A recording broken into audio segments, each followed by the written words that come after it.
Big boss సమస్యలను ఎదుర్కొంటుంది. కర్ణాటకలో బ్యాన్ అయింది. ఎందుకంటే యూత్ ని ఎటువైపు తీసుకుపోతా ఉన్నది బిగ్ బాస్. అసలు ఆ రియాలిటీ షో పేరు మీద ఏం భూతు పురాణం చూపిస్తా ఉన్నారు.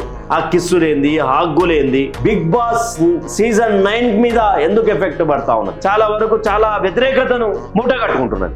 కంప్లైంట్ కాపీ మీద ఏమున్నది ఎగ్జాంపుల్ అంటే, అయ్యా గవర్నమెంట్ అయినటువంటి జూబ్లీహిల్స్ సబ్ ఇన్స్పెక్టర్ గారికి రాయనది ఏమనగా, మీరు దయచేసి కొంచెం ఆలోచించండి, బిగ్ బాస్ అనే షోని బంద్ చేయండి, యూత్ ని డివేట్ చేస్తా ఉన్నారు, యూత్ ని ఖరాబ్ చేసే దిశగా బిగ్ బాస్ ఉన్నది అన్న విధంగా వీళ్ళు కంప్లైంట్ చేసి పలు రకాలుగా రీతు చౌదరికి సంబంధించింది నిన్న మొన్నటి వరకు హల్చలేదు.